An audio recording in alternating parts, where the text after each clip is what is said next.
Hi, my name is Monica Adler-Werner, and I work as an executive functioning coach at the Center for Assessment and Treatment. And I have been working for a while with students, helping them organize themselves in ways that are permanent and can help them move on when they go to college. And one of the keys I have found to that is using a online organization system that is permanent. And for my purposes, I've been using with students Google Calendar. During the pandemic, when everything has gone online and there are lots of different systems, I've noticed that students are struggling with an enormous number of different links and places that they need to go in order to get things done. And what ends up happening for these students is they get all tangled up in the links and what they're supposed to do and when.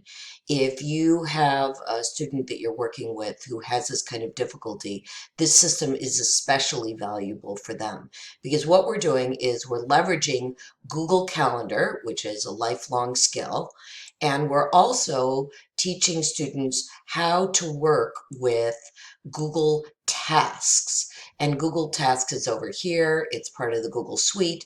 And what we're doing is we're making a to-do list that both populates to their calendar, and if they miss the deadline, which is something that happens, stays on the to-do list until it's checked off. So what I'm going to be doing in this video today is showing you how to do that linking of the online systems that the students in my area are using. Montgomery County and the District of Columbia are both using this online system, Canvas, known as MyMCPS, or in the District of Columbia, it's got its own name. And we're going to be linking that system to Google Calendar so that your students are now working in a permanent system that they'll be able to use for the rest of their lives and so that they can start getting systematically organized. What we're going to do now is link your MyMCPS Canvas calendar to your Google Calendar. So the first thing we're going to do is from dashboard, we're going to click on the left-hand side on calendar. And that is going to take you to a fully populated calendar. For the teachers that are using this calendar, you can see that the classes are there and a lot of the assignments are actually in there already, which is really terrific.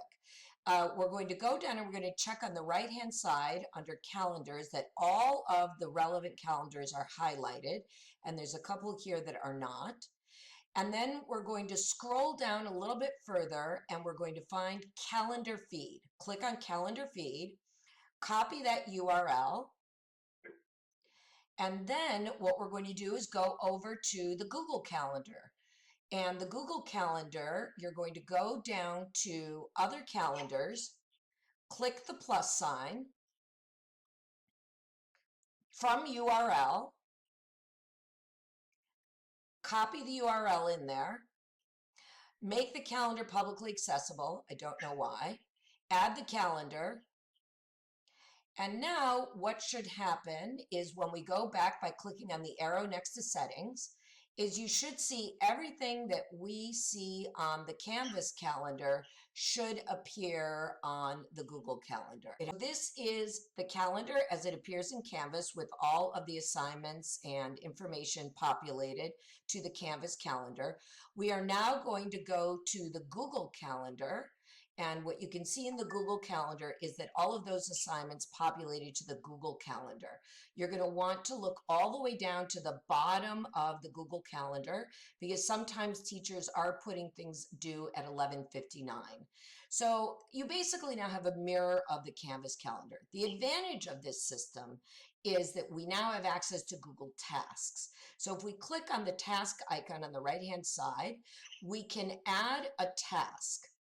So let's say that there's an assignment from last week that you didn't do. So it's test 2, and we're going to edit. And what we're going to do is we're going to add a date since we're looking now at the December, let's make it December 3rd that it's due. And what we will do is put in the details, all of the different links that we want. So link for where the assignment is in Canvas, links for where to hand it in, links for anything that has to do, with any videos or supporting material. So now it's no longer buried in the system. It's right there. So what's great about this is that it's now going to appear in two places. It's going to appear on the task list and it appears on the calendar. What you're going to want to think about is when you do the task, check off somewhere that you did it. So let's say you check it off on your task list. It disappears off the task list and then it will give you a nice little line through eventually on the calendar. One little heads up, on the left-hand side under My Calendars, there is a task calendar that's all its own. So you're going to want to make sure that that's highlighted.